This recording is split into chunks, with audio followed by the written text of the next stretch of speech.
આવો એટલે જે કોઈ હોય એમને કહેજો એટલે આ ભાઈ કોઈ દાડો નહોતા જતા અને પહેલી વખત ગયા એટલે જેવા જઈને ઉભા રહ્યા એવો સભામાં એક ભાઈ બોલ્યો કે આયા કે હવે ક્યાં મને આ શબ્દ મારે યાદ રાખવો પડશે અને ઘેર જઈને કહેવું પડશે એટલે કે લાય તારું નેચર બેસી જવું એટલે મને કોઈ કશું કે ના એટલે આ ભાઈ હતો તે નીચે બેઠો વળી પાછા બીજા ભાઈ બોલ્યા કે બેઠા કે હવે કે આ બે શબ્દો થયા લાય તારે કે ઉભો થઈને ઘેર જતો એટલે મારે કોઈ કહેવું પડે ના અને આ ભાઈ જેવો ઉભો થયો એવો એક ભાઈ બોલ્યો કે ઉઠ્યા કે હવે કે વચ્ચે નીકળી જવા દે ના હજી કોઈ ફફડવું પડશે અને જેવો નીકળ્યો એવો કે ચાલ્યા કે આ ચાર શબ્દો યાદ રાખવાના રહ્યા રસ્તામાં જતો જતો ગોખે જતો હતો અને હેડે જતો ઘેર ગયો એટલે બધા ઊંઘી ગયેલો સારું કારણ કે હવારે કહીશું આ ભાઈ બરાબર ધર્મિંદામાં ઊંઘી ગયો છે અને પછી પાછળ ચોર આવ્યો અને ચોર જેવું બકાળું પાડ્યું અંદર બેઠો એવો આ ભાઈ બચ્યો કે આયા કે ચોર કે ચોક્કસ મને આ ભાડી ગયા ના કારણ કે હું હેઠો બેઠો એટલે આ ચોર હતો તે હેઠો બેઠો એટલે પેલો ભાઈ બોલ્યો કે બેઠા કે આ જો મેળ પડે એવો નહીં પેલા તારો ઉભો થઈને જતો આ ભાઈ ઉભો થયો અને વળી પાછો આવ્યો કે ઉઠ્યા કે અને જેવો હેડ્યો કે ચાલ્યા કે જો એક ચાર શબ્દો રાખવાથી ચોરી બચી ગઈ એમ ભજન સત્સંગમાં જવાથી કંઈક ને કંઈક લાભ થાય છે તો જ્યાં સુધી દિલમાં રંગ લાગના મનના મેલનો ત્યાગ થાય ના તો આ ફેરો ફુગટમાં જાય ને જાય તો આપણે દિલમાં રંગ લગાવવાનો છે તો દિલમાં રંગ કેવો લગાવવાનો છે હે તો અહીંયા ઋષિરાજ મહારાજ કે છે દિલમાં થાય જ્ઞાનનો દીવડ દિલમાં થાય જ્ઞાનનો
મનના મેલનો ત્યાગ કરવાનો છે તો આપણામાં મનનો મેલ કયો છે તો સંતો કહે છે મનનો મેલ મેલીન માર્ગ જાણી એક મનનો મેલ મેલીન માર્ગ જાણી આ તો સુરા પુરા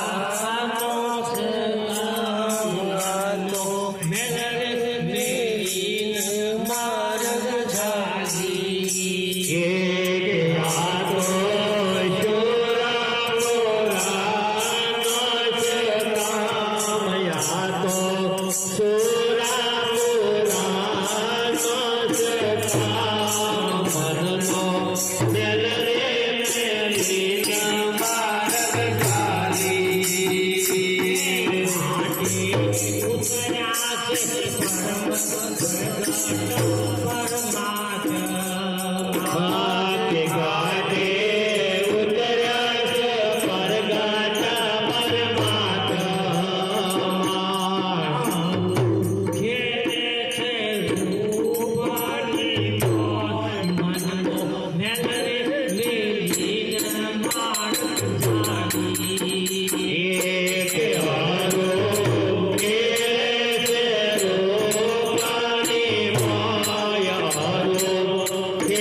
મનના મેલનો આવો ત્યાગ કરવાનો છે. દિલમાં રંગ ના લાગ્યો ફોગટ ફેરો પડવાનો.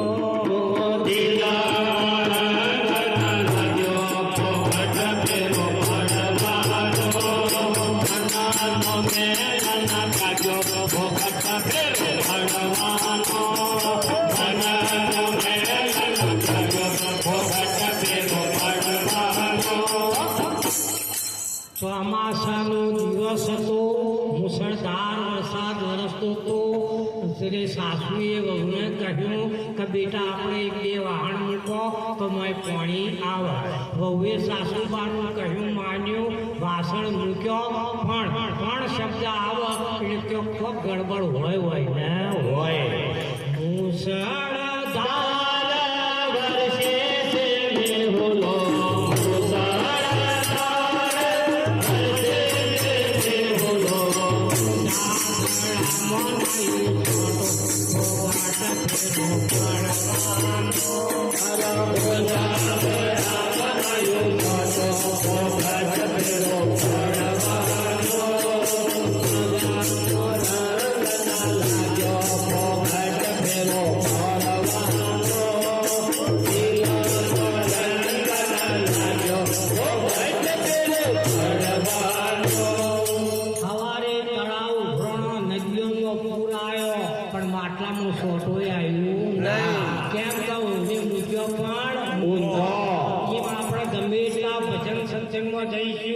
પણ જો આપણો ઘણો ઊંધો હશે તો સોફ્ટવેરમાં જ્ઞાન થશે નહીં. તો ઊંધો ઘણો કેમ કીધો કે ચોરી કરતો એને કેવો કહેવાય? ચોર.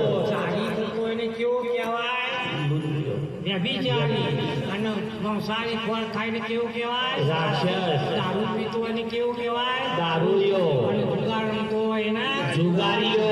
તો કે ચોરી કોને કરી?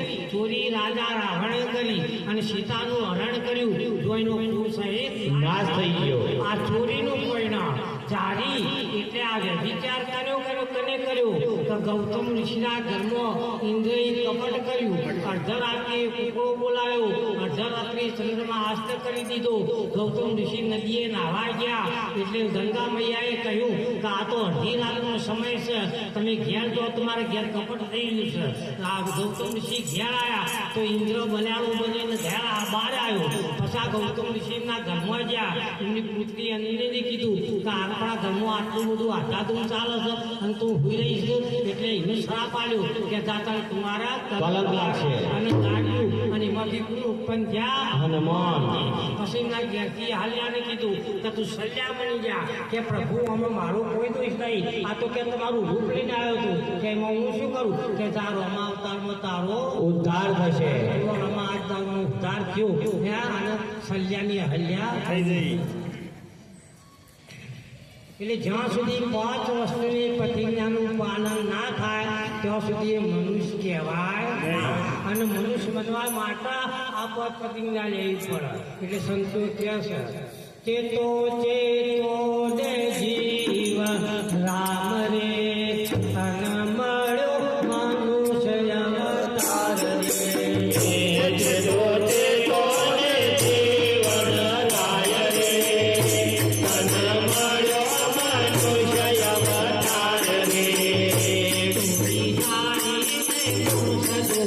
ખાય રે તારું મહાપાપ ખાય રે. ચોરી કરીને ખાય રે તારું જુગાર મહાપાપ થાય રે. વસ્તુની પ્રતિજ્ઞા અપાય રે. પશુ માટે મનુષ્ય થાય રે. 5 વસ્તુની પ્રતિજ્ઞા અપાય રે. પશુ માટે માનવ થાય રે.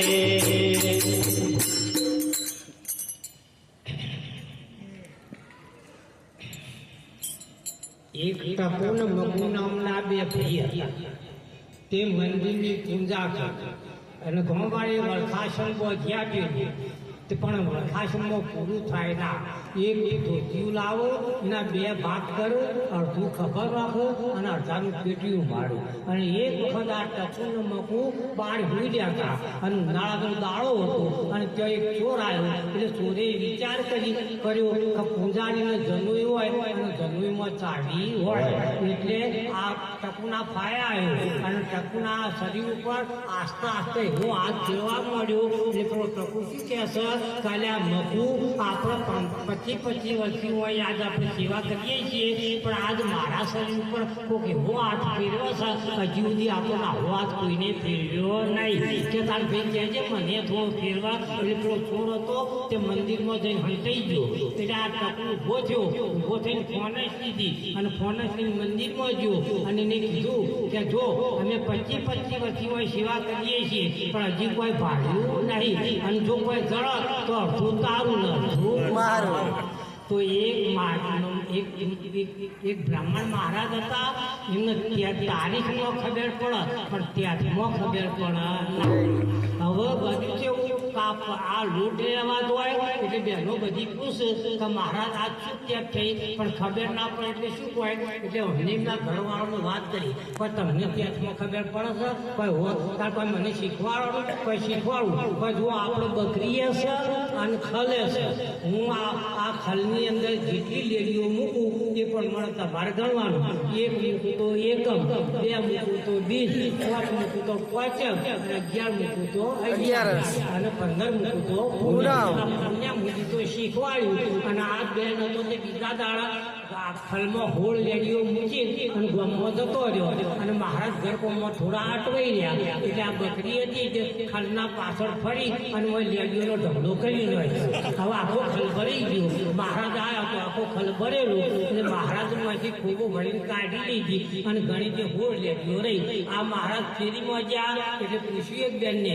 કે મહારાજ કેટલા વાગ્યા કોઈ હોળે અરે આ કોઈ હોળે ના હોય મહારાજ કોઈ આ તો હોળેમ થઈ ત્યાં એક ભાઈ બેઠો કે મહારાજ તમે આ બેનને હેરાન કરશો નહીં અને જનસામી કહો કોઈ આ જનસાઈમાં જ કહું છું આ તો કોઈ સારું છે કે ખોબો ભરીને કાઢી લીધી એટલે હાઈઠમ તો હાઈઠમ ના થાય સૂર્યનો પ્રકાશ સર્વમાં પડતો સૂર્યનો પ્રકાશ સર્વમાં પડતો સૂર્યનો પ્રકાશ સર્વમાં પડતો સૂર્યનો પ્રકાશ સર્વમાં પડતો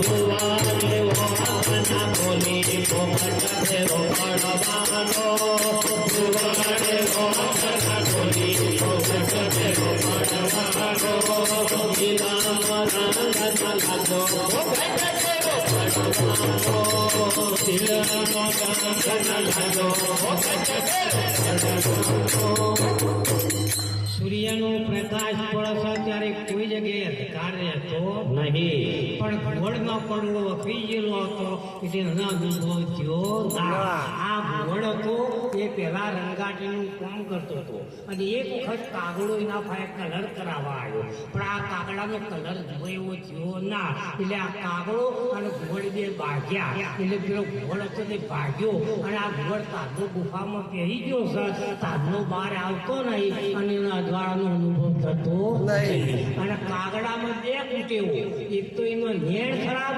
અને બીજો એનો નેણ ખરાબ આપણા બાયરામાં બેઠો હોય અને કા કા કરત એટલે આપણે કહીએ હડા એટલે એનું ઊંધું એટલે આ એક તો એનો નેણ ખરાબ અને બીજો એનો વેણ ખરાબ કઈ રીતે કીધો તો આપણે પેલા ગામડાઓમાં ભેંસો બહાર વગર કરવા જતી હતી અને ગામના ગોંદરા બધી ભેંસો ભેળી થાય એનું શું કહેતા થઈ અને આ થઈ બધી ભેગી થાય એટલે ભેંસો પર કોણ બે કાગડા અને કાગડા ભેંસો પર બેસી અને ચોચ ઊંચી ને નેચી નાખીને પાછી કરી અને ભેંસને ફેરવી જોતા હતા શું અમને ભેંસ ખરીદી દીધી ના પણ કે ચોય ચોદું ભાડું તો આખો દાડો મારો એટલે આ એનો નેણ ખરાબ હે ત્યાં 2 નેણ ખરાબ એટલે બીજાના વેણ ખરાબ